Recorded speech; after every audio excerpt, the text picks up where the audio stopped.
Hi, my name is Andrew Berry and welcome to At the Bench's YouTube channel.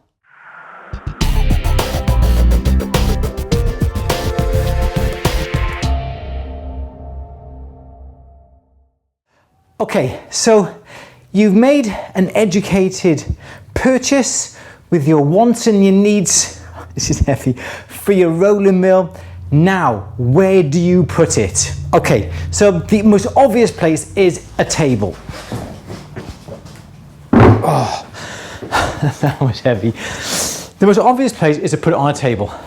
Now, the problem you've got with the table is that it really has to be very sturdy. Something like this,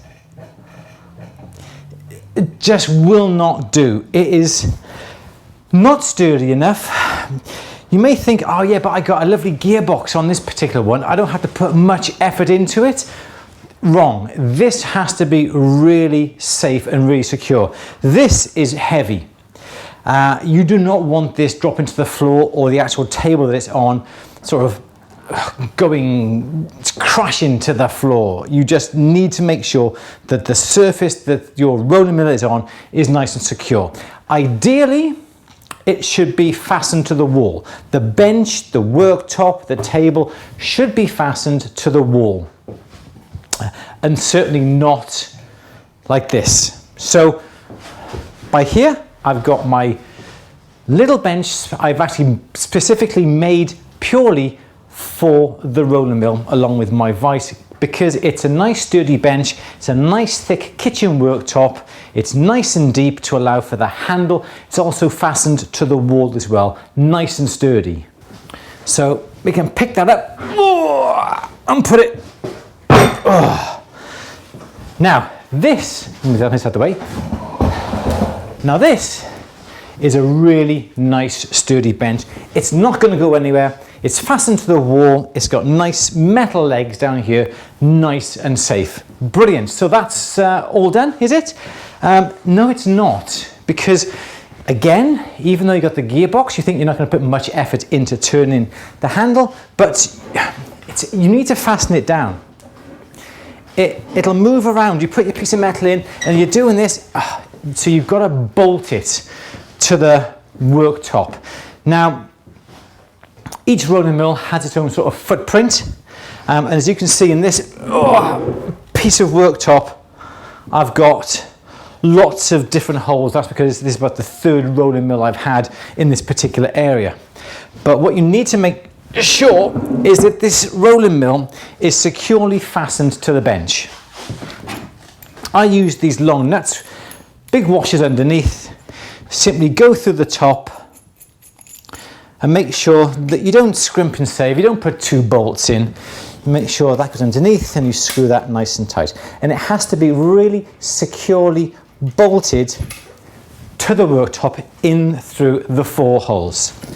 Now, also placement on a workbench is also very important, for me at least. And as you can see from where I put that there, I have got, it's on the corner.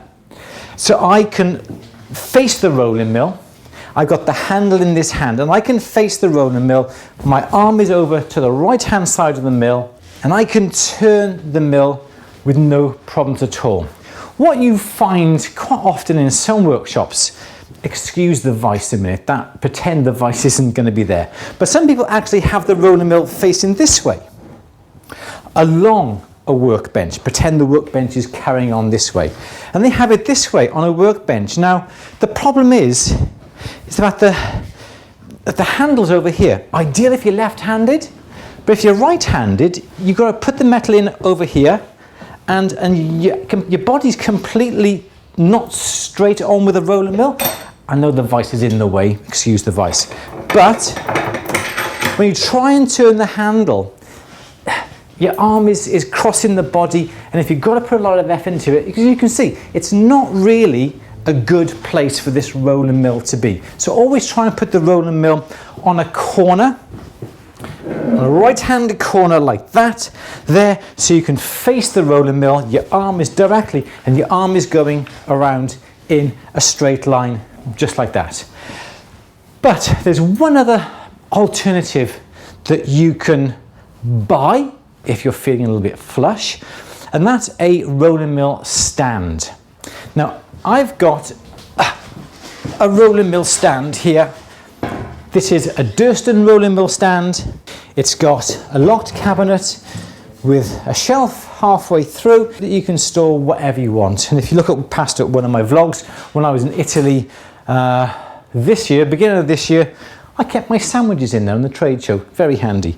But upon the top of this particular stand, and also on the single pedestal stand that Durston make, it's got different size holes, and those holes relate obviously to the different footprints of the rolling mill.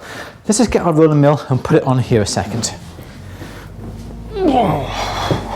Now, this rolling mill is one of the new Agile, I think it's C130, is it? Yeah, the C130s, and this will line up in only one position upon the bottom. You have the nuts and bolts supplied with it. Those will go through again in the 4 places, and likewise you need to fasten this securely onto the stands. So, and obviously with the other 3 other bolts. So now you think, brilliant, that's it, job done. Well, not really, because again, this stand can be moved about, and if you're really, excuse me a second, if you're really rolling something really hard, the stand is going to move. So again, you need to fasten this stand down to the floor.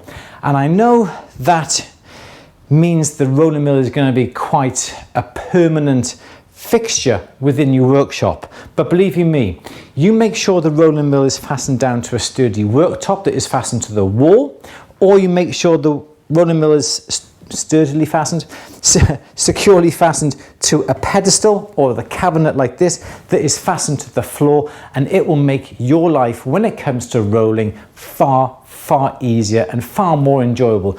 No longer will you be sort of fighting with the mill, stopping it moving on the floor, stopping the table moving or anything like that. Some people use an old butcher's work block sort of tables you can buy from IKEA.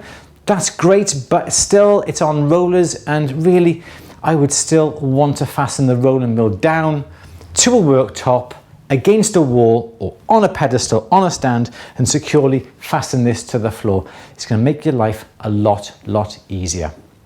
My name is Andrew Berry for At The Bench's YouTube channel. Please, if you're new to the channel, please consider subscribing. Smash that little bell icon to be notified when films go live on our YouTube channel. Don't forget, leave us a thumbs up. Leave a comment down below. I read them all, and I will see you in the next film. Take care. Bye-bye.